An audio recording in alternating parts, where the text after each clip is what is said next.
Hey everyone, it's Wes. Really quickly, just wanted to let you guys know we did a bit of a switcheroo this week. We had recorded this episode as a subscription episode, but we all thought, it's been a minute since Mike has done a main feed episode. Let's make this a main feed one. We all really liked the episode. And then the one that I recorded for a main feed, it's about a shark attack in 2019, a girl who's 17 and lost her leg. And her dad actually is quite the hero in that story. We decided to push to our subscription channel. So they're both really fun episodes. We recommend both of them. You're going to hear Jeff introduce this as a subscription episode, just so you know. But yeah, if you haven't subscribed yet, might be a good time to check us out. On Patreon, we post especially a lot of extra content. I recently shared a playlist on there of songs I've been listening to lately.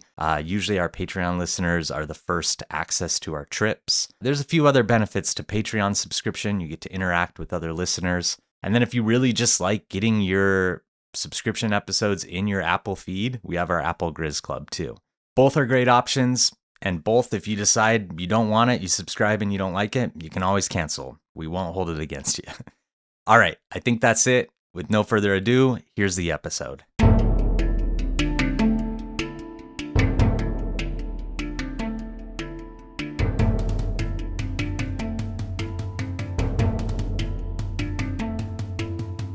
Hello subscribers, and welcome back to another episode of Tooth and Claw Podcast. Jeff, Wes, and Mike, we're all here, and Heyo. Do we have anything to say, or should we just get into it? I got nothing to say. I'm not saying a single thing. Uh-oh. We got fire truck on my street. Uh-oh. Is your house on fire, Jeff? I don't know. Did one of those birds get stuck in a tree? What? You know, firemen are always rescuing things out of trees. Maybe a little bird got stuck in a tree. Sometimes. That's where birds belong. Yeah, well, maybe one got stuck. Jeff, I'm a biologist. A woodpecker's beak just stuck in the bark. You're thinking of cats. Yeah, I guess. Mike, you want to get into your episode? Are we doing the second part of your last subscription episode? Yes, I would like to get into the episode, but no, we're not. This is You're saving that? I teased it, I know. I really did plan on finishing off that duology today with the lowest altitude attacks, however you want to say, deepest, I guess. Yeah. But for some reason, it's stuck in my brain. Last episode, we brought up manatees, and I couldn't stop thinking about them. I don't know why. It was just in my brain. I was like, I think it's time to do a manatee episode. So that's what I prepared today. Nice. I like it. That could be a joint thing because they're pretty low altitude. It could be if manatees ever attacked anybody. Yeah. They're so nice. And I had a real journey preparing this episode because I was looking for any kind of, not even attack story, but any kind of encounter that could be classified as even interesting negative. Between humans and manatees. And they're so peaceful and kind and innocent. There's just nothing. So I was like, I kept kind of branching off down different paths. And at the end of the day, I was like, no, we need to make this about manatees. And so I did. So that's why you're telling people to fall asleep right now? Yeah. Right. Close your eyes. I'm sure you're going to get into this, but I feel like some of the historical interactions with manatees were pretty interesting. Oh, yeah. Oh, we're not going to get too graphic, but okay. I'll leave it to your imagination exactly what's going down. We got Christopher Columbus. He gets involved. Your guy, Wes, or Chris Columbus. That piece of shit. Yeah. Anyway, I wanted to start this off by, and I promise this is going somewhere, but I wanted to just gauge your excitement level for Christopher Nolan's next movie, The Odyssey. Where are you guys at? Are you excited yet? Are you getting there? I'm very excited. Okay. Because the last one I saw was the made for TV one with, I forget, he's like an Italian actor, and then there's really bad CG, but it was really fun. I remember when it came out, just really loving it. Yeah. And I've never read The Odyssey, but I have a goal to read it before the Nolan movie comes out. Okay. Jeff? Yeah, I'm excited. All right. 10 out of 10. Sounds like it. Yeah. Last year, I did reread The Odyssey, and a lot of new things really stuck out to me. And the one scene that really kind of got lodged in my brain, the genesis of the mythos of sirens, right? Like the call of the siren. If you hear it and heed its call, it'll lead you to your demise kind of thing. Yeah. Odysseus, he's on his boat with all of his men, And he had been warned, I think it was Circe that warned him and like kind of given him some directions as to how to resist the temptation of these sirens. And what his plan was to lodge some wax in his ears and then have his men tie him to the mast of the boat, which is like really couldn't control himself otherwise, I guess. You're pretty horny if that's what you have to do. We've all been there, though. Oh, I mean, come on. Wait, why did he have to do that? The siren's call is like it's such a huge lure for these men that they like can't resist. Yeah. But I don't know what the siren's call is. Do you know Oh Brother, Where Art Thou? Okay. You remember that part where there's the 3 women in the river that are like washing their clothes and like they can't resist themselves, the men? Yeah. Those are the sirens. Okay. There's a common misconception. It's just horny. That's the misconception I wanted to get into. Somewhere along the line, sirens became conflated with mermaids, but they're actually more like birds. They're half human, half bird figures. And they weren't actually violent. All they would do is they would lure you in with their sweet singing, tell you prophecies and all of these things that were like so pleasing to the ear that you never wanted to leave their presence. So you just like sit on the ground and literally starve to death and die just because you liked listening to them sing so much. But why do I bring this up? I know it was a bit of a roundabout way to get to the order Sirenia, or, we take that word from the Greek mythology of the siren. I don't know any of this, but yeah, sure. And the order Sirenia is what the manatee belongs to. Manatees and dugongs are of the order Sirenia. Oh. So that's kind of the genesis of where we began thinking of manatees, at least historically, as being mermaids.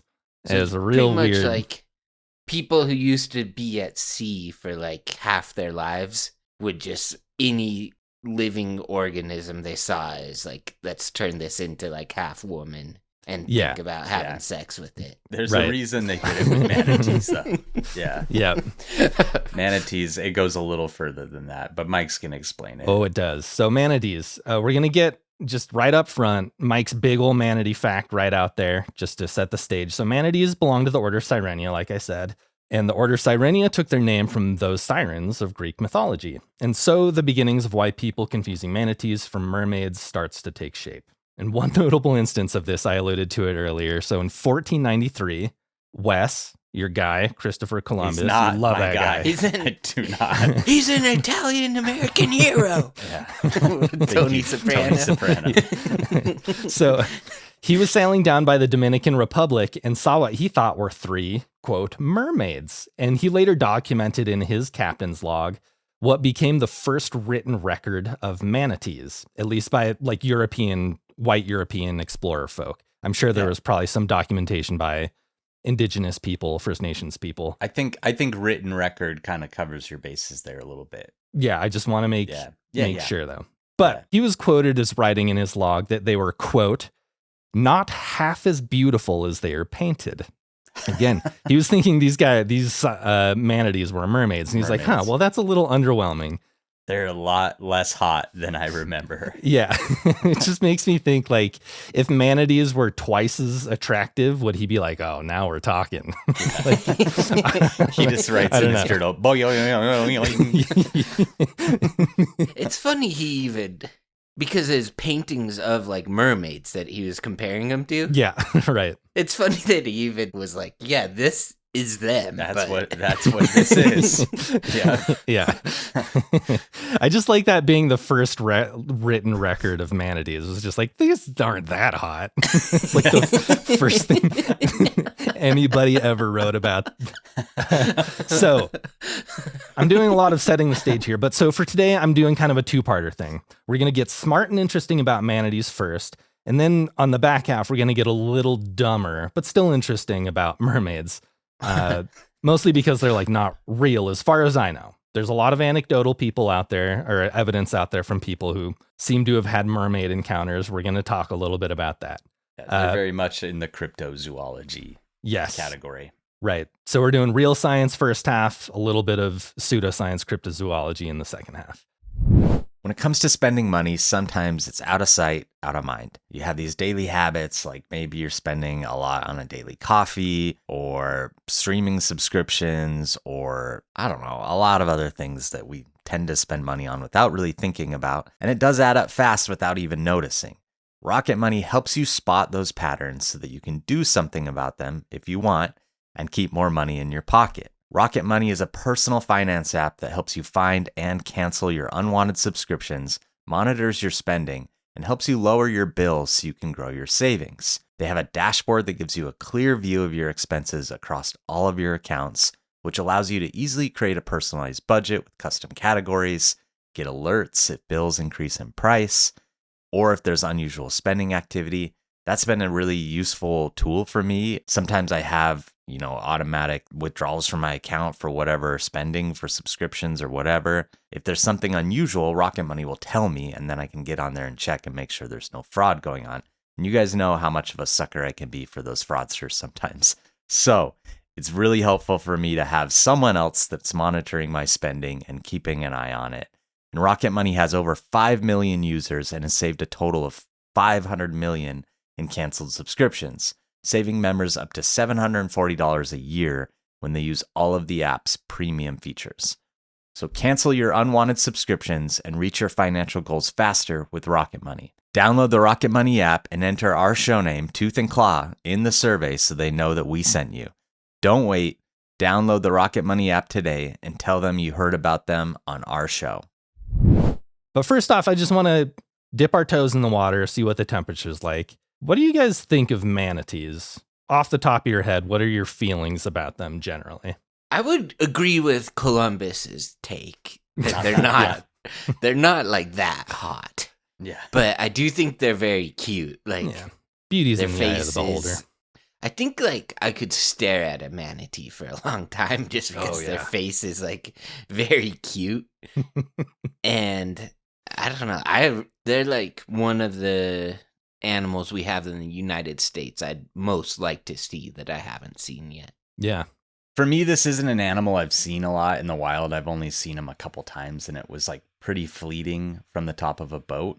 But I kind of feel like they're one of those animals that the first couple times you see them, it's really magical and cool. But then if you've seen them a lot, they would get to be really boring because it's just they kind of just sit there in the water and don't do anything. So I feel like people that are around them a lot, they really lose their kind of... I feel like most animals kind of just stand there when you see them, though. Yeah, but for me, I never get tired of seeing grizzly bears because they can be so dynamic. Or predators, you never know what could happen with them. Grizzly bears are the very top. Yeah, no, a mountain lion for me would be higher than a grizzly bear even for excitement and seeing. But a manatee, yeah, but a manatee, an animal that just literally sits underwater and eats underwater vegetation. It's seeing deer or something. Yeah, there's just not much that's gonna happen. I kind of get that. When we were in the Galapagos that first night when we saw sea lions all over the beach and everywhere, it was really, really fun. But then by day 2 or 3, we were all kind of just walking right by them without even sparing a glance kind of thing, Yeah. Yeah. But that doesn't change the fact. So when I was little, we moved to Georgia, and I remember we drove to a beach about a half hour east of Savannah, or Richmond Hill, I guess is where we lived. And that's where I first learned about manatees. I have this weird concocted memory of seeing them. I probably didn't, but I do know that I learned about them there and was just dumbfounded that this weird, huge, sausage looking animal was just there in the water. And they're really peaceful and nice. I didn't have to even worry about them. But when I think about manatees, I have this really kind of involuntary spike of empathy in my heart because they are so innocent and docile. It almost seems like some weird magical creature from a children's book tumbled off the page and into the ocean. And now they're just part of the real world that they shouldn't have to deal with all of our messed up stuff we're putting them through. And we're going to get into all the danger and all of the injury that they go through because of humankind and some other factors too. But I don't know. I just feel really, it's almost like an Eeyore kind of thing. I look at Eeyore and I'm like, man, I just wish he could be Cut him happy. some slack. Yeah, right. It doesn't surprise me that you feel a connection to them too, because they're called like sea cows, and you I love love cows. it. So, I love them cows. yeah. So we're going to be specifically talking about the West Indian manatees. Those are the ones that have made their home in and around Florida. And this is something that's maybe a little obvious to everybody else. I lag behind when it comes to like just generally pondering the animal kingdom, but I get surprised when I'm preparing these kinds of episodes because I just always forget how fast things can and do change for some of these animals. Like I always contextualize the animal kingdom as having kind of sorted and figured itself out over thousands and even millions of years with like evolution and where their domain lies and all of that. But this new research that I found about manatees has me thinking outside that little box I always put myself in. So this is a relatively new study that was Thinking published outside the box. a little bit outside the box. Wow. You would do great in like an office setting, Yeah, like for a big firm. That's what Yeah. they're always looking for, is someone who will look outside of their box. Or I'd a like- Taco Bell commercial. Except for they actually don't want you I would to. do great in a Taco Bell. They just Yeah. want you to do exactly what they tell you to do. I was great in long business meetings because they're like, all right, folks, let's think outside of the box. And I'd like stand up and kind of face the window and put my hands behind my back all pensively and make it look like I was like, let's figure this out, guys. But I never really contribute anything meaningful to the team. You're like, instead of trying to just like make as much profit as possible, let's try to help people. And they'll be like, you're fired. Yeah. No, I mean, like, it was just an idea. It was just, I don't really want to help people. I was just spitballing, you know? So anyway, this is a study that was published in the Smithsonian Magazine. It was an article written by Sarah Kuta in 2024. So just a year ago from when we're recording this. And it's titled, Archaeologists Piece Together the Origin Story of Florida's Manatees, Revealing They Were Once Tourists. Real catchy title. Do you think she's related to barracudas? Sarah Kuta. Her name is Sarah Kuta. It's Sarah. Last name Kuta is Kuta. Kuta? That's a I don't great know. name. That's sick. Yeah, that's great. Yeah. I do think she's probably a distant relation. Mermaid? Yeah, it's gotta be. That's a great mermaid name. Her headshot, I mean, it was just like the top half of her body. She might have a fin for legs. I don't know. It's hard to say one way or the other. This study suggests manatees were not permanent residents of Florida until about the middle of the 1900s, which is, again, very recent. And you're not going to believe the reason. Jeff, you might Right. not even believe the reason why.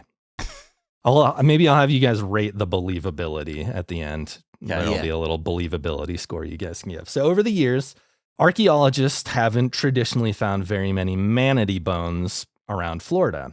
And that was one of the first things that had archaeologist Thomas Plukan. He just started to scratch his head a little, you know, and you're a little like, what's going on? You scratch your head starts to itch a little bit for some reason. Yeah. Where do you, It's because there's an idea back there. is that what it is? Or something's wrong. Yeah. Yeah. I don't believe that. You don't think that's why your 0. head starts itching? I don't think you read that he scratched his head. Well, I'm Yeah, was that- editorializing a little bit. Sarah Kuta's a much better writer than me, it turns out. She doesn't really inject little details like Is that into the that. part you thought we wouldn't believe? Because Yeah, do you believe that? nailed it. Do you think geniuses are just never scratching their head because they always have the answer to everything? Like Ken like, Jennings. They don't have to scoff. wonder about anything? Yeah. Ken They Jennings scoff when they doesn't see scratch someone his head. scratching their head. Look at this idiot. We should go back Scratching his through head. every episode Ken Jennings was on Jeopardy and see how many times he scratched his head. It was probably 0. So they were like, so obviously manatees live here in Florida. Are they not dying here? Like, what's going on? Why are we not finding like historical evidence of manatees existing here in Florida? And so Thomas and a team of researchers, they got to researching and found out that outside of the rare instance in like historical documents, no one was really making any reference to manatees until well into the 1900s, which by itself maybe isn't the most compelling evidence that they didn't live there. But then there was a newspaper in 1893 that wrote a report about a dead manatee that washed up on a Florida shore saying that, quote, It will no doubt attract thousands of spectators as soon as its presence becomes generally known. So that, like, if they were a normal thing, that wouldn't be such like a big news story. It wouldn't attract such attention, you know? It wasn't until about the 1920s or 30s that newspapers started regularly reporting manatee sightings on the Atlantic and Gulf coasts. And a decade later in the 1940s, manatee sightings became so common that the word got out and tourists started rolling up to the Everglades National Park just to like check them out. So that's when their presence started being announced as like full-time Florida residents, you know? So what's the deal? Where were they before, and why all of a sudden are they showing up and then staying full-time in Florida? I got a couple of real interesting things here that neither of them had occurred to me, and both were, if I were going to give a believability score, it'd be higher. No state tax. No state tax is a big one. Yeah, that was like the third. That was a footnote. That was the third reason. So smart, man. Why don't we move to Florida or Texas? That's What state? They have no state income tax? No. Huh. No wonder there's so many Florida men living there, you know? Yeah. Right. That's why basketball players all want to play there too. Right. Texas. Washington. Washington. So the first reason why manatees weren't living in Florida until the 1900s. So this is an interesting thing I'm learning about, like basically as of 2 days ago when I started preparing this. Did you know about the Little Ice Age? Have you heard about that, Wes? Yeah. So that's not a thing that was ever been inside of my brain at any point, I don't think. The Little Ice Age. Yeah. Yeah. So when you first read it, were you like scratching your head? Dude, I was like both hands, like all 10 fingers, just like, what? Yeah. Yeah, really going to town on my scalp.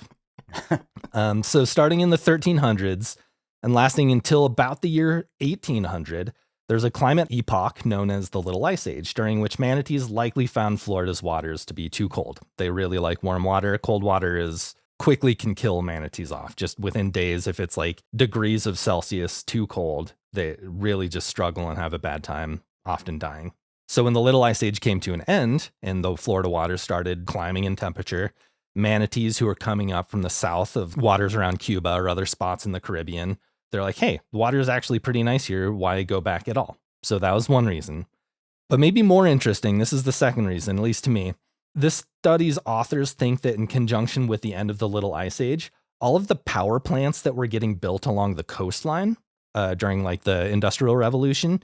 I don't know if you guys have ever swum in waters near power plants, but like it makes the water really, really, like it can discharge extremely warm water, like to the point where it's almost uncomfortable. Yeah. It feels weird. I don't know if you've ever done that, but it's cool. I haven't, cool. but I know like crocodilians often nest near power plants because of that reason. Like they produce warmer water, and there's often like a higher level of biodiversity in the water too because of that. If it's not too warm, it's too warm, then everything just dies. Right. Yeah. Mike, have What? you done that? Oh, yeah. So there's actually a cool spot in Hawaii I've been to a couple of times where there's like this weird big pipe that just pushes out. It's almost like hot tub level warmth of water if you like get right up close to it. But that's actually a thing that manatees are really attracted to, especially during like the colder times of year, the winter. They'll all congregate. Now there's about 10,000 it's weird to call them full-time Florida residents, but 10,000 manatees more or less that are all living and often can be seen congregating around these power plants in the water just to stay warm. And it's like a really weird conundrum because we're always about, let's get to renewable energy. Let's shut down these coal power plants and like all the gas and coal stuff. Let's get rid of it and switch to renewable. The manatees are on the other side. They're like, no, let's keep this. Let's keep this rolling. We like this. Yeah, they're like, who cares about polar bears? Let's get those ocean temperatures rising. It's a little chilly today. Man, manatees are selfish. Oh, man. No wonder Wes hates them. Yeah. I don't hate them. It is weird. They're kind of boring. Dude, have you seen the video where the manatee like squashes its face up against the aquarium glass? Yeah. You don't like that? That's its best move, though. Like, that's the That's a good best move. thing it can do. Yeah. They're pretty agile swimmers, it turns out. Mike, have Yes. you ever seen a grizzly bear doing anything but just kind of standing there? Never once. It's either standing there or sitting there. You've seen like 3 grizzly bears. All right. Fair enough. I've never seen one squash its face adorably against the glass in an aquarium.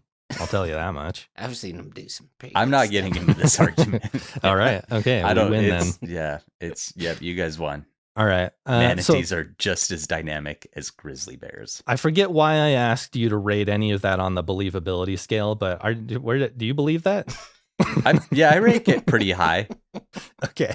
So on like you would believe that if you were told. You're like, yeah, it's very reasonable to believe that that's what's happening. Okay. Yeah. I was just told it and I believe it. Great.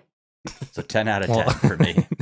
that was a bad little impromptu category I had. No, I like it. Okay. This episode is brought to you by Element. Stay hydrated without the sugar, food dye, and other dodgy ingredients found in popular electrolyte and sports drinks. You know who we're talking about. Electrolyte deficiency or imbalance can cause headaches, cramps, fatigue, brain fog, and weakness. None of those things sound good to me. And with Element, you can avoid all of it. And I can personally attest, I sweat a lot. I run a little bit hot. You really do feel the difference when you get that right. Element is a zero-sugar electrolyte drink mix and sparkling electrolyte drink born from the growing body of research revealing that optimal health outcomes occur at sodium levels 2 to 3 times government recommendations. And in every serving of Element, there's a meaningful dose of electrolytes. And you might have heard me mention that it's a zero-sugar drink mix. So anyone who's fasting or trying to follow the keto diet or go low carb or even paleo, Element is actually perfect for that because you can drink it and be guilt-free and know that you're sticking to all of your dietary goals. And a little life hack that I've learned is that Element does an awesome job of curbing those hunger pangs. So if you're on a diet, trying to watch how much you're eating, fix yourself up a little drink mix of Element and that'll hold you over till it's time to eat again. And it's not just for athletes. Everybody, no matter what you do, needs to be replenishing those electrolytes, and it improves performance in every walk of life. So here's the offer. Get a free 8-count sample pack of Element's most popular drink mix flavors with any purchase at drinkelement.com/tooth. Find your favorite Element flavor or share with a friend. If you don't like it, give it away to a salty friend and we'll give you your money back. No questions asked. Go to drinkelement.com/tooth. That's drinklmnt.com/tooth. So let's get into some manatee facts. These guys, maybe you could classify them, they're kind of like in the rhino camp to me, where I think they're like super freaking cool. But like in practice, like you see them in the water, I can see why someone would be like a little underwhelmed, you know? Because rhinos, they rarely ever charge anything with their horns. Yeah. I would agree with that. Yeah, they're not that dynamic either, but every once in a while, they're like super dynamic every once in a while. Like when Ace Ventura came out, I won. Yeah. Right, dynamic. Let's get to some facts about manatees. This is one that's maybe commonly known, but I wanted to touch on it. So they're actually distant relatives to elephants. Manatees, along with dugongs, are descendants of a common ancestor as elephants, woolly mammoths, and mastodons. It's really, cool. It's interesting, you know? It seems unlikely, but there's some similarities like nursing mothers, their nipples are like kind of close to their armpit area. They have like toenails that are reminiscent of that common ancestor. There's some giveaways if you are if you're a disciple of the manatee, I guess we'll say. They're both hot. That's what you said. Yeah. Disciple. So manatee brains are relatively small, but they're smart. They're still pretty smart. They're about the same level of like cognitive ability as dolphins. And the Wikipedia article says they're capable of understanding discriminating tasks. It just doesn't sound very good, right? Discrimination? I don't think that's what they meant by that. I don't know. They're able to discriminate. That's no, like it's clear that like they're able to like basic problem solving, recognition, long-term memory. And it actually that's another similarity maybe they have to elephants is their long-term memory is it's like a pretty robust system of like neural links going on in their tiny little brain. We talked about that in an episode, how like brain size isn't necessarily indicative of intelligence. It's more like the spindle neurons that they have and the like density of neurons and a bunch of other things. So that's interesting. Yeah. Here's a weird one. So they only have one kind of tooth. They're all molars and they have like 4 rows of molars, like 2 on each side on like top and bottom. And they're kind of like conveyor belts where they'll move forward as like the front one gets worn down because they're always chewing on seagrass and stuff under the water. So they'll wear down their teeth, and once the one gets to the very front, they'll absorb the roots back up into their body, and then the tooth will kind of just dislodge and fall out. And then the teeth behind it will move forward, and a new one will kind of drop in at the back. Yeah. And it's like a really interesting system where it really is just like a slow moving conveyor belt of molars.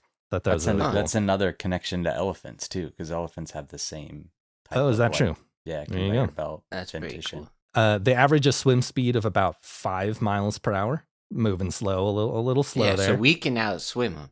It's our best. Well, their average, they can, if they put their minds to it, they can really get jetting, but their average speed is about 3 to 5 miles per hour when they're just kind of, they don't have any natural predators, so they don't really have much reason to ever swim very fast. So rarely do they go faster than that, but they can. They live to 60 years old or older, and kind of a nice way to identify when manatees are around. If you're kayaking on the surface or like looking from the shore, they leave these, they're referred to as footprints, and they're oval markings on the top of the water above where they're swimming that are very distinct. So if you see kind of like a ring of ripples, you can tell that's where a manatee is swimming underneath the surface. That's a long time to live just to like float in the water and eat grass. I know. Like, that's a long life for a manatee. 60 years. Yeah. Dude. Huh. Yeah. Well, I made this its own little section because I found this part of their anatomy to be the most interesting. So their breathing.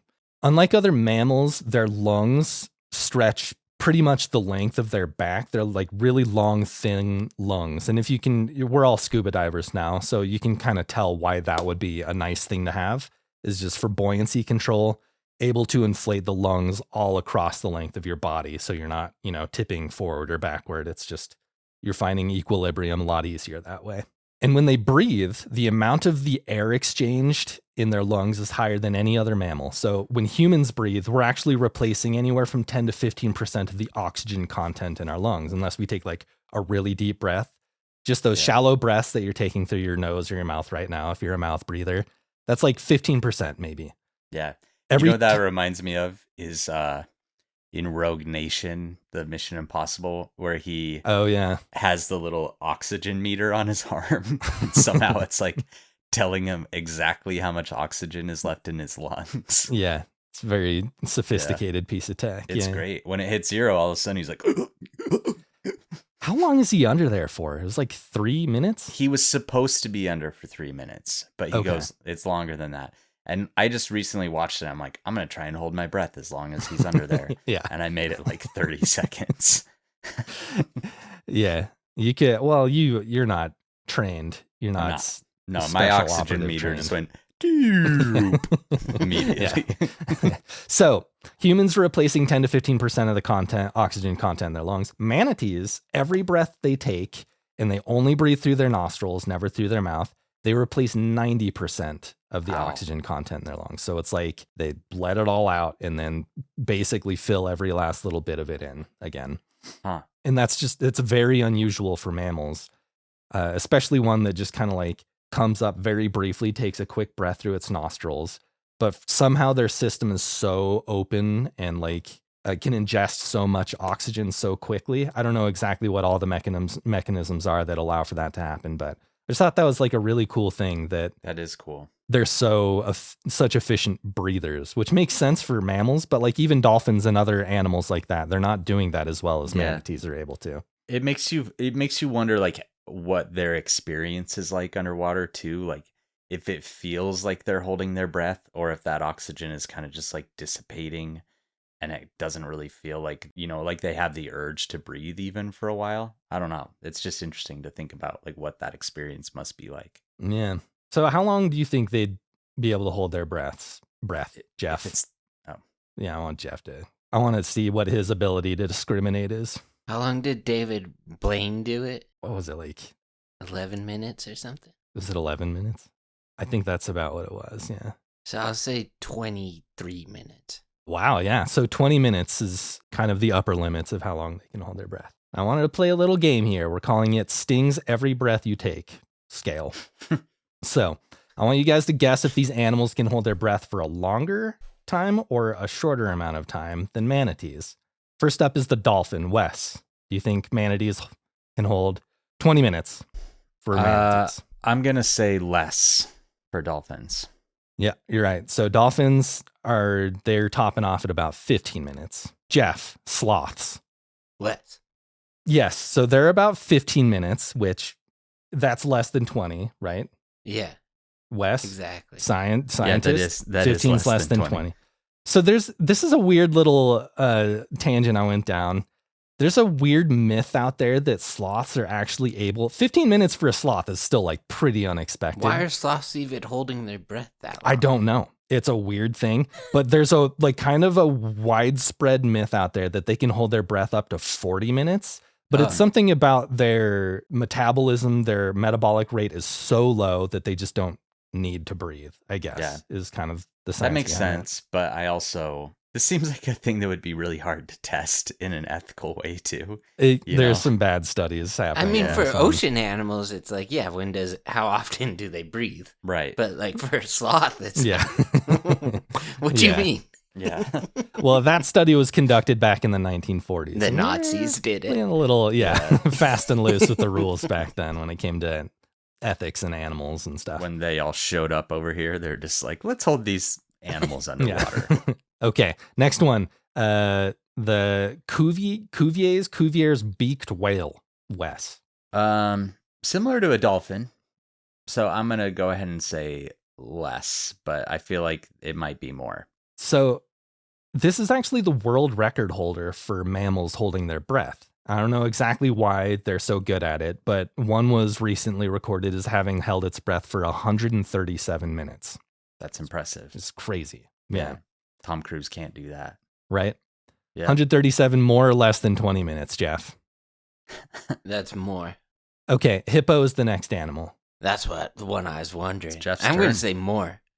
More hippos can hold longer than 20 minutes? Yeah. They're like 5 minutes. Yeah, they're not doing great. Yeah. They're a weird, I know they're not like technically an aquatic animal, but they spend so much time there that you'd think maybe they'd be better at it, but no. I don't know who we're at, but emperor penguin? I think it's my turn. I'm going to say less. Emperor penguins can hold their breath for up to 27 minutes. It's been found. Okay. Yeah. It's So weird. pretty comparable. It's weird how there is a rhyme and reason. I'm not a scientist. I don't take this the wrong way, anyone out there listening, but like, I just couldn't really pin down a great rhyme or reason why like some animals are so good at it and some are not, you know? Yeah. I think like probably a big part of it is energy expenditure underwater. But that's why I thought it'd be less for emperor penguins, because they're usually like zipping around. Yeah. The wolf spider, Jeff. More. Yeah. 40 hours, dude. Are you kidding me? They enter a suspended animation is what it's called, which is like sounds nice to be able to just do. I'd love to just like for 40 hours be like, I'm just going to suspend animation for a little bit, you know. I don't want to die. I just want to take a break. And it just sounds really nice. So this is one I didn't find enough hard, reliable science for. But apparently we're just talking about scorpions in our last main episode. Mm-hmm. They can be submerged up to 6 days under the water. They have some weird, almost akin to gills, the way they breathe. They're called book lungs or something like that. It's like a mix between normal lungs and gills. It's a weird middle ground. Yeah. Yeah. I think with some of these arachnids too, it's kind of like a bit of a caveat is that some of them bring a bubble down with them. Right. And they like are just siphoning air off of that air bubble. Yeah. So it's almost like they're scuba diving, which I think is really cool. But yeah. No, but sweet. It's cheating. It is cheating. Yeah. I don't know. The Harry Potter kids could do that in Goblet of Fire. They just put a bubble on their head. Fucking gillyweed or whatever. Yeah. It's like, I don't know. I like, who was the guy that turned his head into like a shark head? That was the best one. That was Cedric, wasn't it? Was it Cedric? Or was it Kronk? No, that was whatever Kronk. his name is. Yeah. Kronk. Yeah. Of course he did. So let's get in. Jeff, go ahead. Sorry. When you would do like breath holding competitions in a hot tub, did you ever think like, I'll just like use the jet for more air. I did. Oh, that's so funny. It's probably so good for us. Jeez. There's got to be some study done on kids that did that. Like some brain cell count or something. I don't know. This episode is brought to you by MiracleMade. The weather's heating up and your nighttime bedroom temperature has a huge impact on your sleep quality. If you wake up too hot or too cold, I highly recommend you check out MiracleMade's bed sheets. MiracleMade sheets are inspired by NASA and use silver-infused fabrics that are temperature regulating so you can sleep at the perfect temperature all night long. And here's the thing that convinced me. So traditional bed sheets can harbor more bacteria than a toilet seat. It can lead to acne, allergies, and stuffy noses, and it's just generally disgusting. MiracleMade offers a whole line of self-cleaning antibacterial bedding such as sheets, pillowcases, and comforters that prevent up to 99.7% of that bacteria growth and require up to 3 times less laundry. So, thermoregulating, they're self-cleaning, comfortable, high quality, designed for your skin. Basically, if you could design the perfect bed sheet in a lab, which I think this is kind of what they did, they would be MiracleMade. So upgrade your sleep as the weather heats up. Go to trymiracle.com/tooth to try MiracleMade sheets today. And whether you're buying them for yourself or as a gift for a loved one, if you order today, you can save over 40%. And if you use our promo TOOTH at checkout, you'll get a free 3-piece towel set and save an extra 20%. Miracle is so confident in their product, it's backed with a 30-day money-back guarantee. So if you aren't 100% satisfied, you'll get a free refund. Upgrade your sleep with MiracleMade. Go to trymiracle.com/tooth and use the code TOOTH to claim your free 3-piece towel set and save over 40% off. Again, that's trymiracle.com/tooth to treat yourself. Thank you, MiracleMade, for sponsoring this episode. So before we get into the second half of this episode, kind of the elephant in the room, pun not intended at all, manatee in the room. Yeah. There's some sad stuff to talk about with manatees. Primarily the boat strikes. This is the big publicized danger that manatees face. And there's not been a good solution found to mitigate this, but it's been found that only 4% of adult manatees are devoid of boat strike or watercraft related scars. That only is crazy. Only 4% of adult manatees have not been hit by a boat or a propeller. Yeah. It's crazy to me. And on any given year, 20 to 25% of reported manatee mortalities or fatalities are attributed to getting hit by boats. And it's this weird combination of like, they're a little slow moving, not very agile. They're not like quick reflex animals. They're pretty curious, so they're very willing to get close to these watercraft. And they also have these very dense bones that don't have any marrow in them. And that also helps for like water orientation, buoyancy control. And that's helpful for that reason, but it also means that their ribs are really brittle. So if they get hit by a boat, they're not very resistant to like bone fracturing. And when a sea creature, like there's not really a good, healthy way to deal with broken ribs, you know, when you're under the water and you're relying on, you know, it sucks. It just really sucks. The part of the water column they hang out in too is just like prime for getting hit by propellers and stuff. It's not like they're stingrays that are, you know, plastered to the bottom of the seafloor. They're like hanging out within a few feet of the surface usually. Another danger they face, and this is something that was a little new to me as well. Have you heard of red tides, Wes? Yeah. So we've talked a little bit about this before with sea lions being infected by toxic algae blooms. The same thing is happening over on the East Coast in Florida, where they're called brevetoxins. They happen when an algae bloom, there's just an explosion in algae population. Small critters like shrimp and shellfish, they eat all of this toxic algae. And then bigger critters are eating those smaller ones and bigger animals. It's just kind of a chain reaction where large animals are being contaminated with, they're called brevetoxins, which attach to neurons, which causes loss of motor function and control, paralysis, spasms, and even death. And this isn't limited to just animals either who are feeding on this. Like manatees, they're eating all of this algae and grass and stuff. So of course they're being affected and dying. But these toxins can actually become aerosolized and airborne. And humans, while they're not dying because of this, can still be pretty drastically affected to the point where they have to go to the ER. So it's kind of a wild situation. We're not really sure exactly what causes it. Pretty sure humans are... They think it's warming. warming waters, like make it much more common than it used to be. Yep. Yeah. So humans definitely not making it better by any of the stuff we're putting the world through. But like, I think it was last year Florida had, I mean, there's parts of Florida that were having like 90+ degree water days, which is just insane when you think about it. That's like a swimming pool that's a little too warm to like swim around in and for too long. You know, you like start to sweat in that kind of water. Yeah. So it just makes you think like, of course, you're going to start to have new types of algae spring up and all sorts of huge effects to coral reefs and all of that. So it's not a huge surprise. Well, I guess on that downer of a note, we're done with Manatee. Any final thoughts you want to talk through about Manatees before we move on? So Wes would have that as believable? Yeah, it's believable to me. Yeah. So far, nothing that you've said has been very unbelievable when it comes to your facts. Yeah. Okay. Well, we'll see if we can rectify that in the second half of this episode. Jeff, are you believing everything? Are you a doubting Thomas? Jeff loves being devil's advocate, so I'm curious to hear this. I think Christopher Columbus thought they were hotter than what he said. He's like, I am not attracted to these at all. Yeah. I promise. Whatever, dude. You know, he was retiring to his captain's bunk. You know what he was doing. It's just negging manatees up there. Okay. So let's get into the mermaid mythos. This is cryptozoology. This goes some interesting places, and I found some.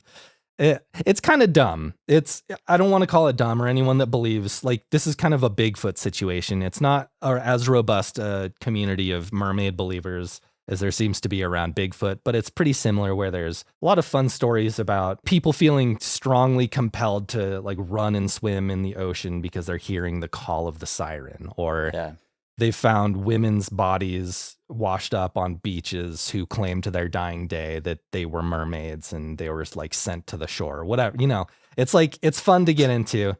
Some people believe it. I'm not personally there yet, but you know, there's no river long enough that doesn't contain a bend or two. Maybe someday I'll be convinced. Today's not that day. Whenever I find a dead woman on the shore, I just think, oh, cool, a mermaid.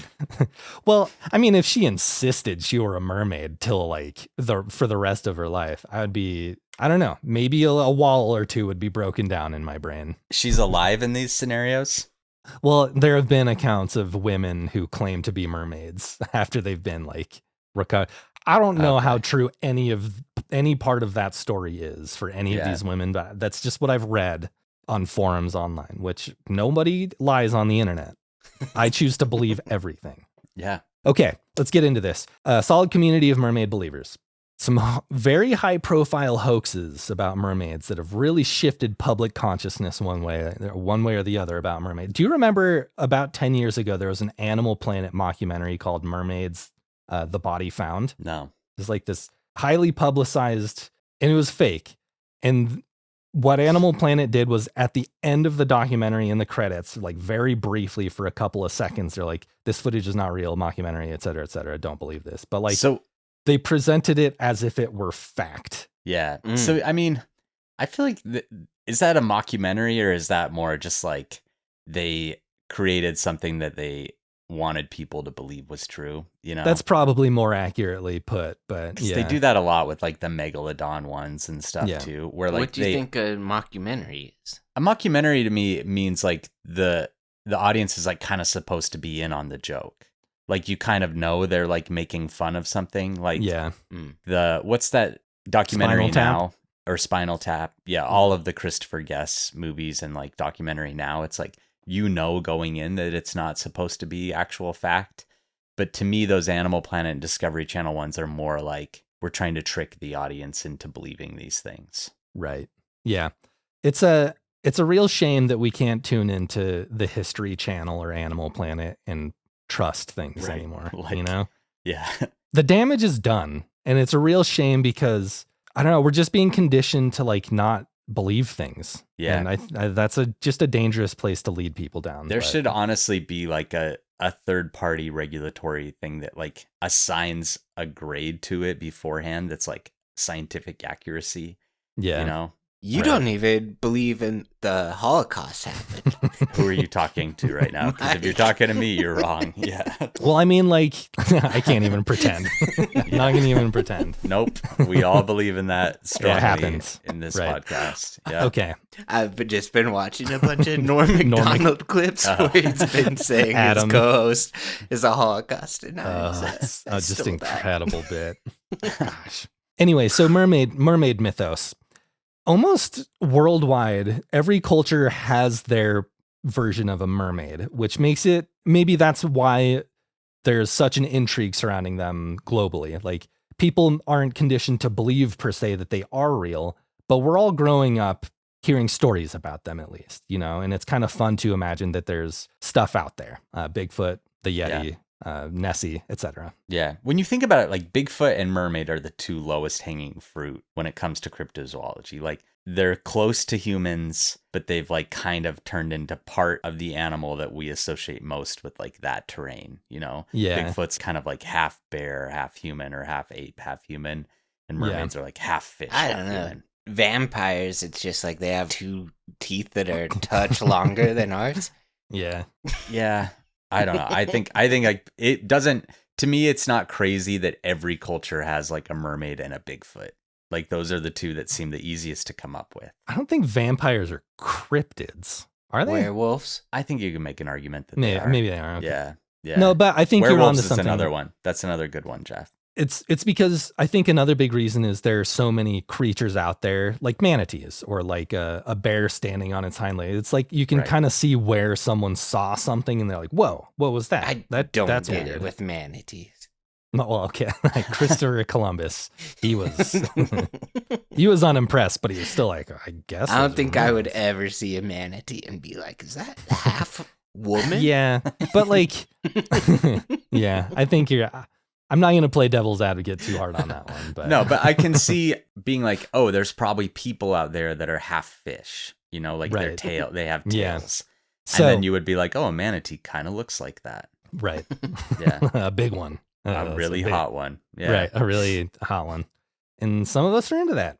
So the one we're going to focus today on, the mythological mermaid story, is the Japanese legend of Ningyo, also known as the Fiji mermaid. Maybe you've heard of it, maybe not. And it's actually documented in one of the oldest books in Japanese history, which is kind of a funny little detail to this story. Like, these things are from the start for Japan.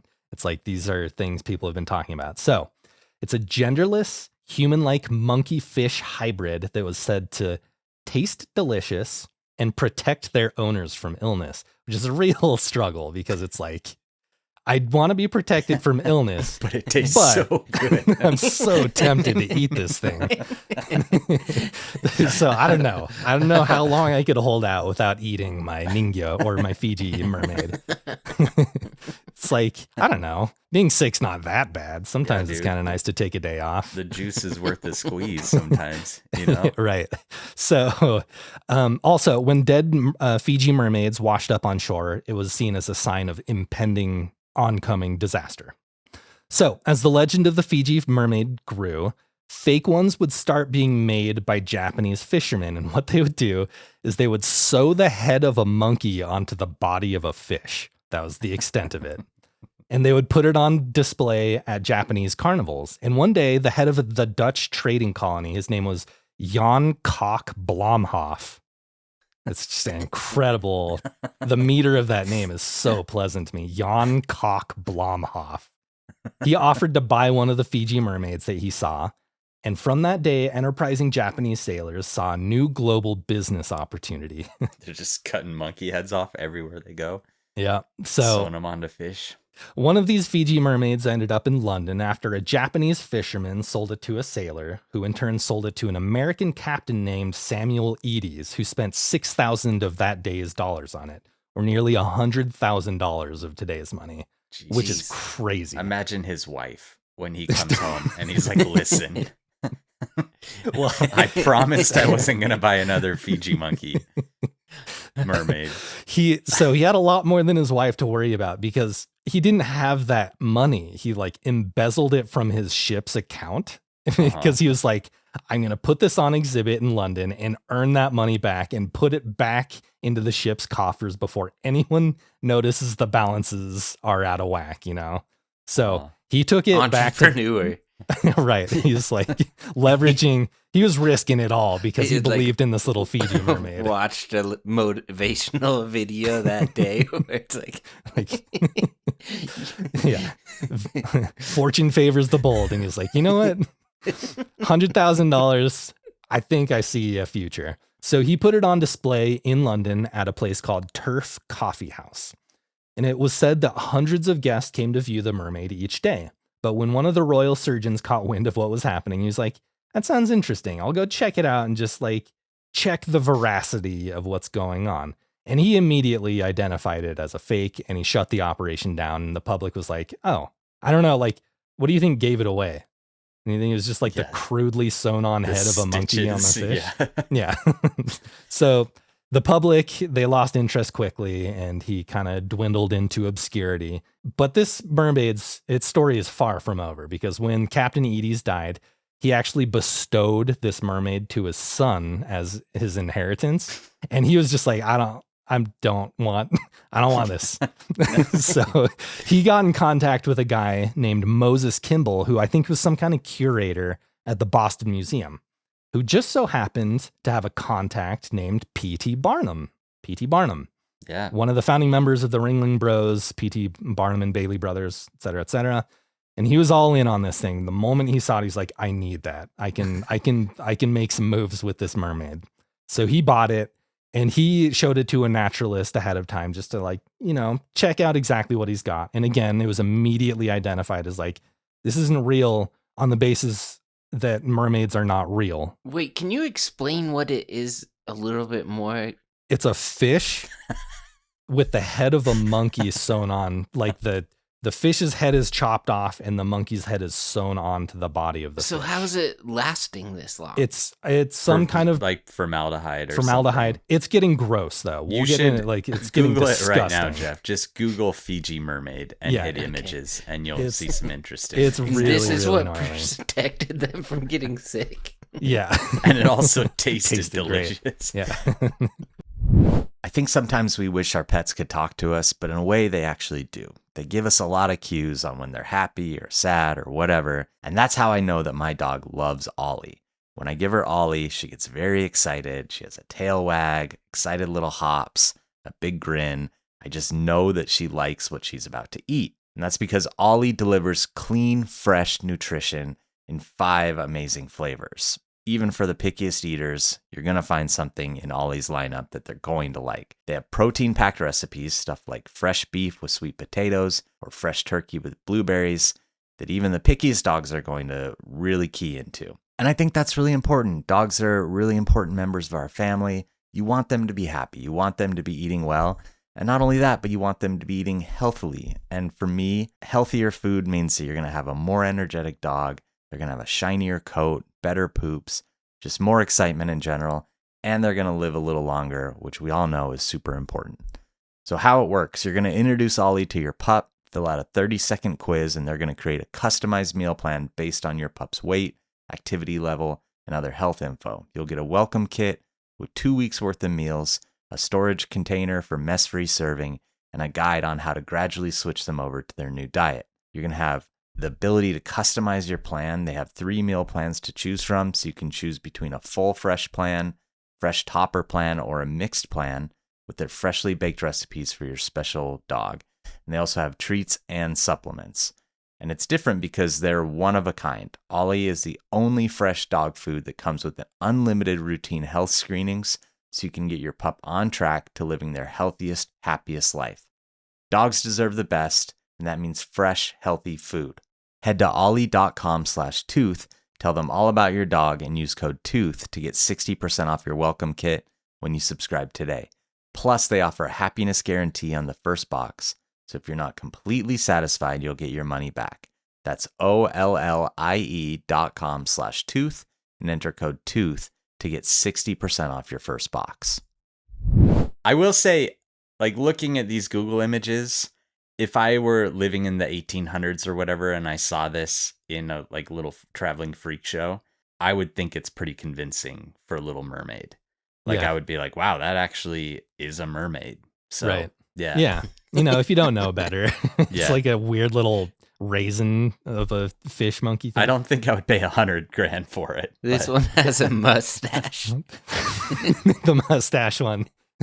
Dude, you can buy them still. There's one on sale on eBay or I think like Etsy or something for $8,000. I was like, oh, I mean, that's a pretty good deal considering Well, if you're not going to be $100K sick the rest of your life after you buy it too. Right.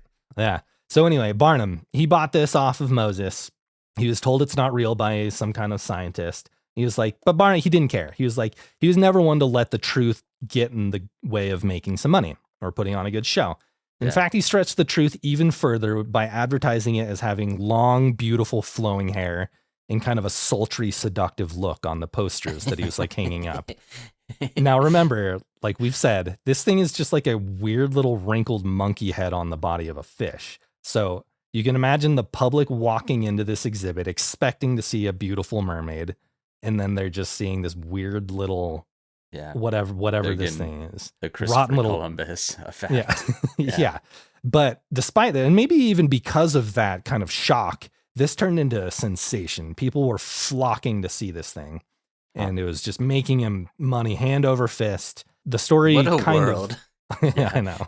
You just because there probably are like being introduced to animals that actually exist that they didn't know existed like all the time. So then like they just throw this in the mix and they're like, holy shit, look at this one. It's kind of the NFT of that time period. It's Reddit. It's Reddit. Someone just throwing in a made up story to throw everyone off. Yeah. Dude, there's some people were getting real creative with the combinations. I heard one about an orangutan head on the body of a salmon, and I was like, okay, we're getting too deep into this. Like there's all kinds of combinations you can be playing around with. Anyway, the story ends when the original Fiji mermaid owned by Barnum was said to have been destroyed in a fire that burned down the museum in 1865. Although many institutions still claim to have this original mermaid. No one can prove anything. It's not a real mermaid to begin with, so whatever. But they're still kind of in the public consciousness in their own niche little way. Fiji mermaids are still like Rob Zombie, I think, bought one or used one in some films that he made, and he has it on display in his house. It's still like a thing for cryptozoologists or like cryptid chasers, believers that, I don't know, I just thought that was like a really interesting historical account of a mermaid. They look like something that would haunt your house if you owned it. Like breathe in that weird, like musty, rotten scale skin. Ugh. $8,000. We could pool our money together. We could buy one. Buy one. You've spent so much money on that. $100,000, dude. And then his son, he just gave it to his. You can tell. I'm sure he was on his deathbed, just like thinking it was such a magnificent gesture to like give this to his kid as he was dying, and the kid's just like, damn it. Fiji mermaid. Okay, so that's the second half of the episode done. Any closing thoughts before we get into categories? Did we get all our feelings out about mermaids and manatees? Or I feel like we skipped something like pretty big here, which is I think part of the reason manatees were associated with mermaids is that early sailors like thought they could have sex with them. Well, isn't there a fact that like their vagina is the most similar to like a human woman's vagina? I've read that, and I don't know if it's true or not, but maybe we'll do that in episode 2. That never came up in I read a lot of accounts, and I never heard any vaginal details being expounded upon. That at least was a myth that used to get passed around. Yeah. And that's like, that was supposedly linked to their mermaid like myth too. Oh, I'd never heard that actually. But that very much could have just been, again, like a Reddit myth or something that just kind of popped up because they were associated with mermaids. Before, people like, created that. But I had always heard that they were like an object of lust for some of these sailors that had been at sea for too long. For so long that they're just anything that looks even remotely human like that. Yeah, they're like, well, Yeah. Well, anyway, Science. I'm glad we drinks. didn't dive too too deep into that. Science is primarily observation, right? So maybe we just take a little field trip and start peeping under their skirts. I definitely don't need to do that. But All right. yeah, Well, all right. It's like Wes always says, if you have enough beers, a 3 becomes an 8. I don't always say that. you say that. Never said that once in my life. All right. Cool. Yeah, let's go Well, to categories. Let's go to categories then. The first one, Wes is going first, of course. So, I'm not. favorite case of something that sounded or looked way more amazing than it actually ended up being. Do you have an answer for that one, Jeff? Hold on. Wes? I'll go first. Yeah. Sure. One that I thought of was electric vehicles. Because I feel like for so long, it was like, man, when are we going to have electric vehicles? Like, when are they going to be launched? They're going to change the world. They're going to make everything so much better. And when they were finally created, and now that they're, like much more commonplace, there seems to be such a huge trade-off in the energy requirements to produce the batteries and produce the actual vehicles, to the point where they're like you have to drive them for so long to where you break even on like your energy consumption on an electric vehicle, that they're really not what I always pictured them being as far as like saving us from our energy crisis. Right. And I just wanted to quickly say, like, the opposite of that, something that I think we view as being really bad, but it's actually really great, is nuclear power, where there's this huge public sentiment about how bad it is because of the disasters we had in the past and how hard it used to be to clean up the toxins from producing nuclear power. And it's so clean now, and it's so efficient that it could literally like change the way that we use energy. But because of that negative stigma that we already developed, it isn't used, at scale, and it really should be. So anyway, every day it gets harder for Jeff not to nuke someone. Yeah. It's becoming much more available.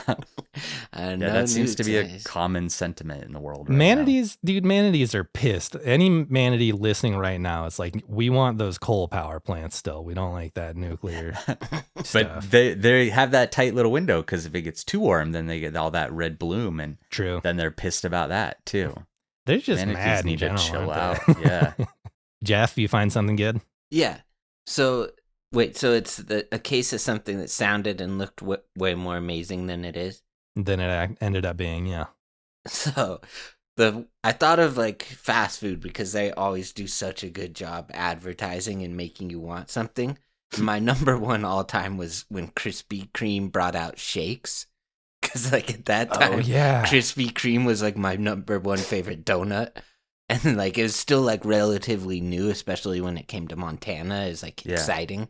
So then I was like, oh my God, they're making shakes? That has to be like the best thing ever made. And it's just way too sweet and so gross.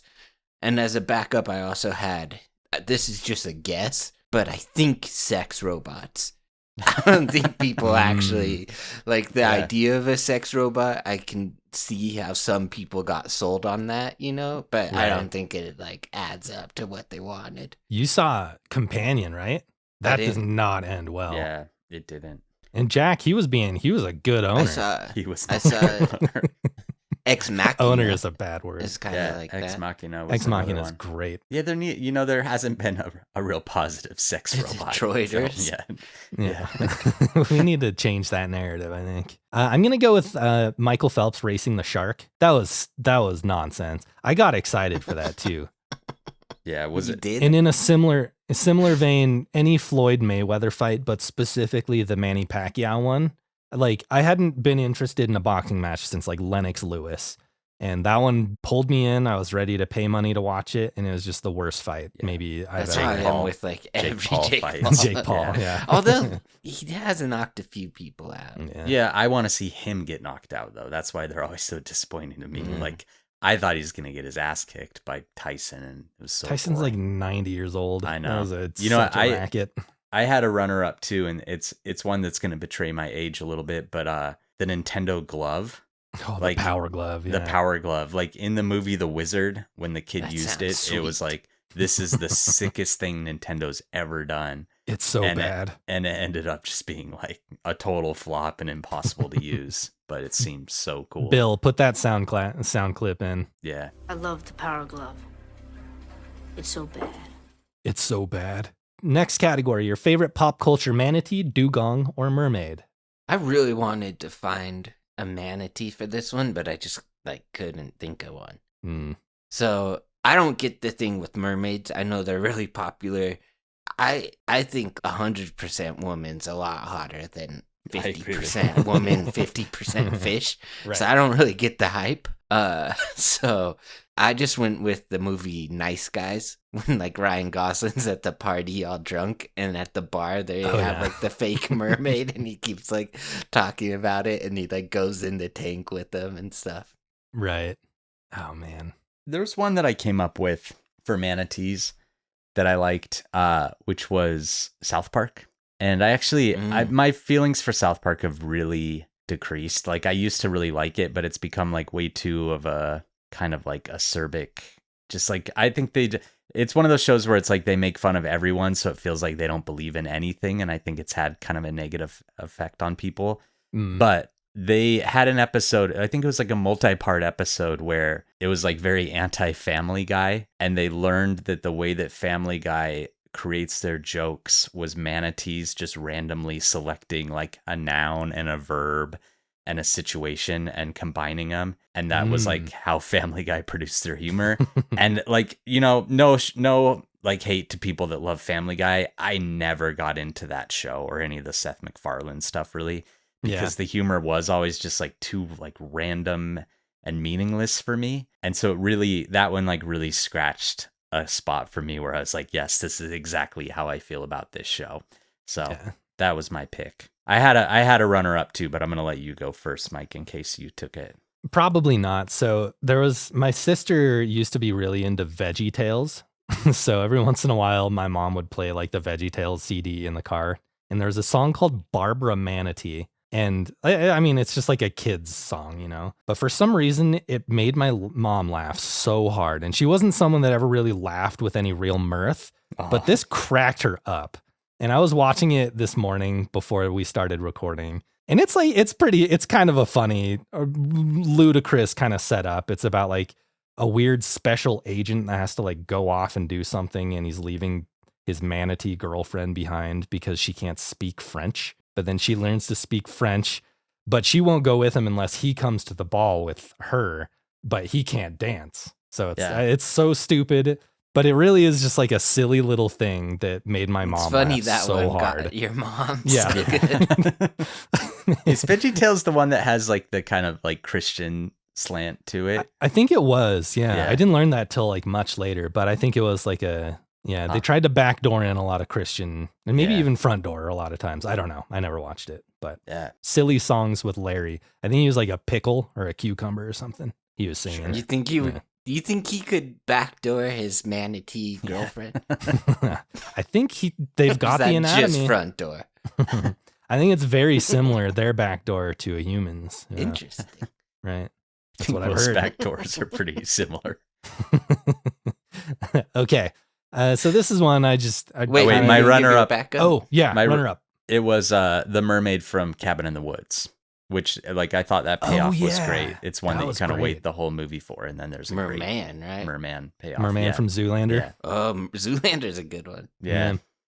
We didn't do any dugong stuff, and maybe that's for another episode, but I did think of the Kung Fu dugongs from One Piece, where Luffy's teaching them all how to fight. Yeah. Those guys are so For good. people who don't know what a dugong is, it's essentially the Australian version of a manatee. They're a little bit different, but they have a fluked similar. tail, whereas manatees have the paddle tail. That's the big differentiator, but they are different.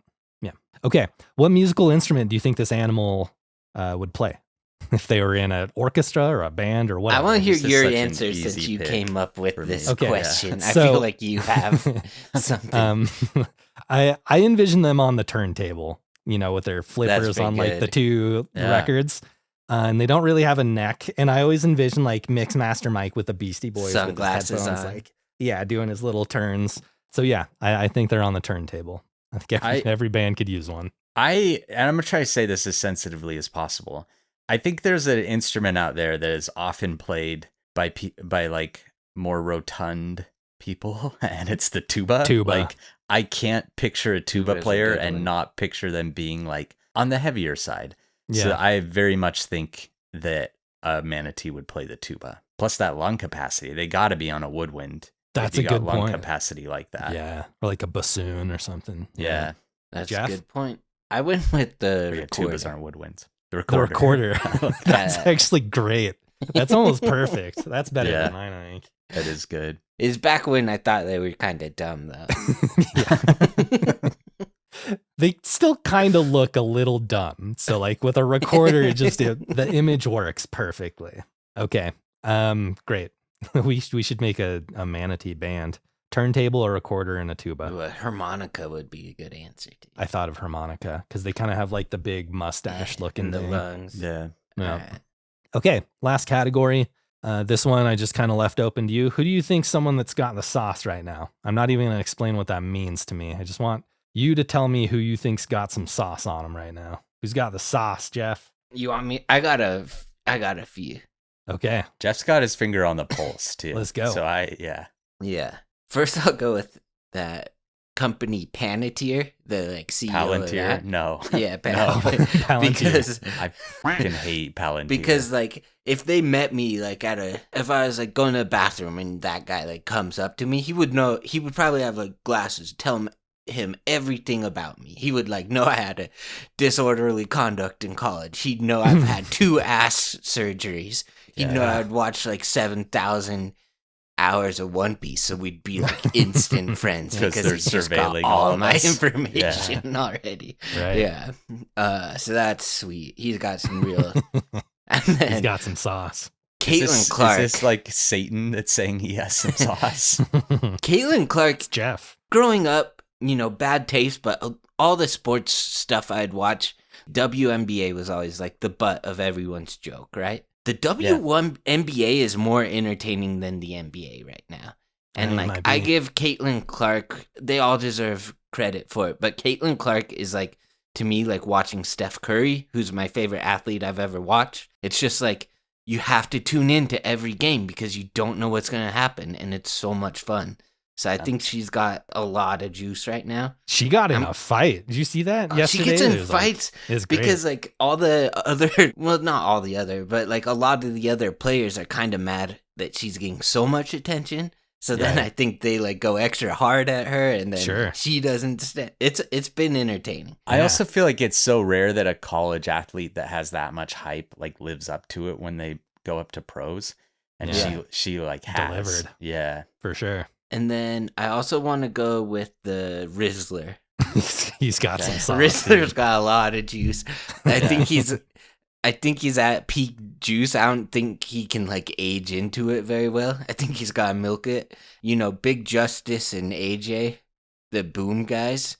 Yeah. Yeah. I think they're going down, Yeah, their and sauce is- Rizzler's still going Yeah. up. Yeah. And Rizzler's finding out, like, you know what? I don't need to hang out with this 55-year-old dad I'm not related to. Like, I'm famous enough as it is. But he was Yeah. like getting invited to the Knicks games. He's Dude, like, it's just all he has to crazy. do is like rub his The chin. rib, Like, yeah. yeah. So I've done a pretty good job of avoiding any kind of. I didn't know who this kid was. Didn't know what he looked like, how old he was.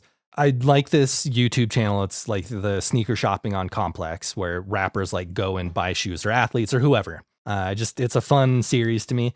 And recently I watched the one where the Rizzler showed up. He was sneaker shopping with Complex.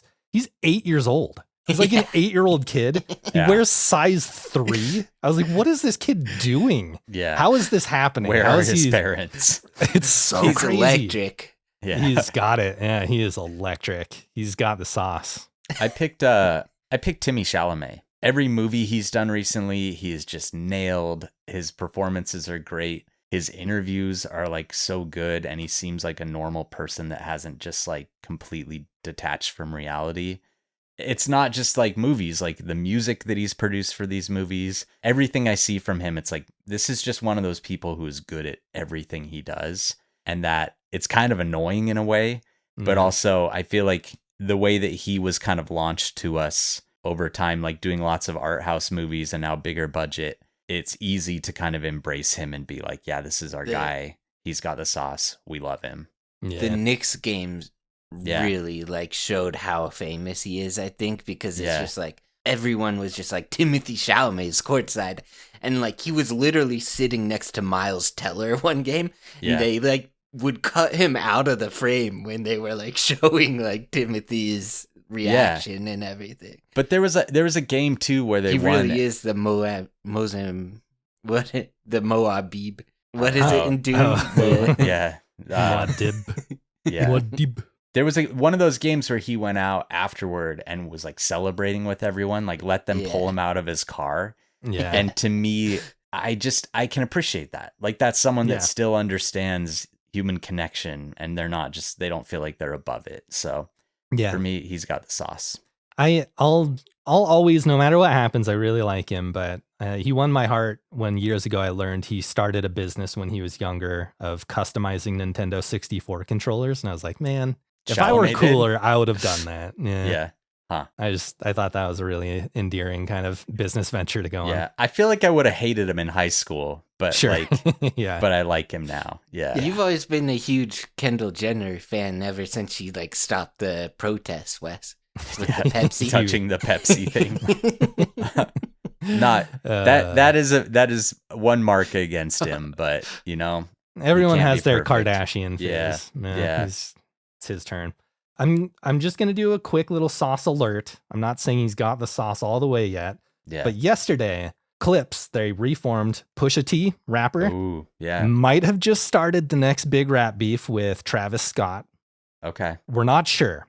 All I know is that when Pusha gets involved, he's not playing. When he released maybe the most scathing diss track since Ether on Story of Adidon, Drake, before Kendrick was even in the picture, really, dissing on Drake.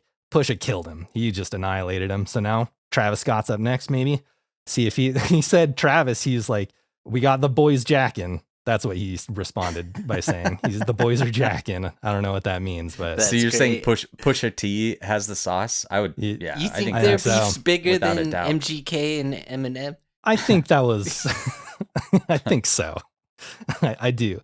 No, well, mostly I'm just excited Clips are back. Pharrell's producing again. It's been like 15 years since their last album, and I just love those guys. Malice. I think he's back to Malice. He's not No Malice anymore. He's malicious again, I guess. But for me, real sauce. I think Ryan Coogler's got the sauce, at least for me. Oh, yeah. I think after Sinners, I don't care. He's going to have to put out like 6 or 7 bad movies in a row before I stop being excited to see whatever he does next, because he's been killing it. So Ryan Coogler's my guy for now. Yeah. Didn't he do the Creed movies? he did the first one. He did the first one, the one that's worth watching. Not my favorite. But well, that's interesting because you don't like Michael B. Jordan. I know he keeps using that's Coogler's guy. It's like he's going to be in all of his movies. It's Black Panther. It's like awesome. It's Killmonger. I think it's like De Niro and Scorsese. Yeah, I'm just saying. I think he's got a vision that is both accessible but also artistic in a way that's not normal and that's enlightening and important in our day and age. And that's just what I've got to say about old Coogler. I think he's dope. Okay. Yeah. I think that's it for categories. Do we have any listener questions? Yeah, I got a couple. Let's do them.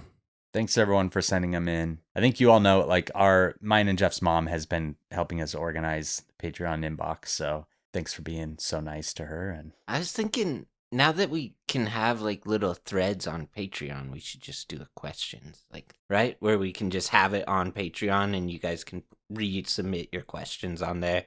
Yeah. That'd be easier for us to just scan through that. I believe I already set up a thread for questions, but if not, perfect. I'll do that right after we're done recording. But that's a good thing to let everyone know exists. Thank you. So, Kylie wanted to say, hi there. Do you apply the same rules of anthropomorphizing wildlife to orcas? It's been proven that they have emotional and intellectual intelligence, and that they do things like play with food and exact vengeance. Do you think that means they deserve a different level of understanding and respect when it comes to anthropomorphizing? No. You don't think intelligence has to do with it? Like, if they can have... Because, like, the more intelligent they are, they probably have more concepts of emotions. Yeah, but, like, we're still using words like probably and, like, they may, Like, I think just because... I think they do. I don't think saying because an animal plays means we can anthropomorphize it, because like most animals play, we know that, but we don't know necessarily like the like dopamine and like the feelings they're getting from that play is what we can't ever say. Like that's to me where the line has to be drawn, is like we can never say what is happening to that animal emotionally because of its behavior, like no But- matter what. Devil's advocate here. Don't Okay. you think animals who are closer to human intelligence probably have like more similar emotions to humans than like Sure. some dumb ant or something? Yeah, I think that's totally, I think that is totally okay to say. Like these animals are probably experiencing life in a more similar way to us than an insect, but you can't.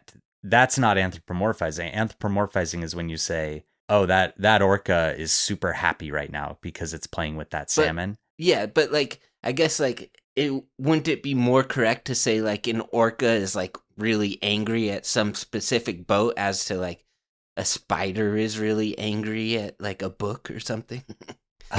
You know what I mean? Newspaper roll. I think we can take better guesses at mammals that have like a higher level intelligence and stuff at what they're feeling. I think you're right in that those guesses can be made more accurately, but we can never fully say what they are experiencing. We can never fully ascribe our emotions to other animals because we never know. And like for all we know, bees are experiencing heightened emotions and love and all these different things, but we don't know. Like we just don't know. So that's what I don't like about anthropomorphizing. All right. No, great answer. I was just, I Yeah. thought it was a good question. It is Right. a good question for sure. All right. So Alley Cat asks, I have a question for Jeff. Would you rather never see any sports ever again or never see an animal in the wild ever again? I do watch a lot of sports. That's I a good would question. probably never watch sports again, though. Sports are losing it a little bit for me. I feel like it's becoming less about like proving you're the best and more about just like gaming the system. Yeah, and then having there's like like a bigger digital market. advertisements all over everything and like so many commercial breaks. Yeah, like I'm getting way more into like continual sports like tennis or like I even Yeah. liked watching hockey. But Oh, unfettered capitalism just slowly ruining I'm getting a everything in little our bored of lives. it. Yeah. Yeah. I will quickly, sorry, just to go back on something very quickly, just so everyone knows, I don't think it's wrong to anthropomorphize if you're just like talking about animals. I think it's wrong for like researchers to do it, but I don't think it's wrong for people to do it. So I don't want people to think that that's like bad. I think too, like, I don't want to speak for you, but I do think you kind of agree with what they were saying. I just Totally. don't think you like the word anthropomorphize because, like, I think it is better to anthropomorphize smarter animals than like dumber animals. What Like, I agree it makes with, more sense to Yeah. do it. what I agree with is that if you're on a boat and you're just a person enjoying a boat ride and you see an orca and it jumps through the air and does a flip, you could say like, man, that looked really fun, But like if you're a researcher and you're researching orcas and you say this orca has a little salmon hat because it thinks it's cute, then like you aren't doing a good job of like creating science, And so Yeah. I just think there's a line for how much we can anthropomorphize within science and research. That's true. Yeah. I'll agree with that. Okay. Yeah. Okay. Cheers to that. Yeah. All right. So Max Jones Gardner wants to know. It's a Westion. Okay. Oh, I like that. He said. Yeah. Well, Westian. 5 years later, we came and up me with and that. Wes me and Mike can answer too if we have an opinion. Yeah. But he's from Australia, and he says that they have the G'day. platypus, Uh-huh. which has long been considered one of Mother Nature's like most oddball animals. Mhm. So in North America, what's our most oddball animal? I'd say opossums for like well-known Mm. animals. They kind of just are like a weird animal that doesn't seem like they really fit in America to me. They seem much more like an Australian animal to me, like a marsupial, naked tail, weird face, just like, I don't know. Let me think a little Do bit they more. have like a shell that protects them, kind of like a penguin? No. So like another good one would be an armadillo. Armadillos are Armadillo. really Oh, strange. that's a good one. That's what I was Uh, thinking. Of. That's a strange oddball animal. Man, there's one that I'm forgetting that it's gonna later, like in 2 hours, I'm gonna be like, Damn it! Why didn't I say Manatees, this? honestly, not. Manatees bad are choice. weird. Yeah. Manatees are a real weird thing. I don't don't think moose are like they have that dangly thing on their neck, Yeah. like a turkey, Ball sack. and Yeah. then they have like they're just like a little bit weird. I will say this though. I think monotremes, which are like platypus and echidnas, mammals that lay eggs, I don't think there's anything weirder than them.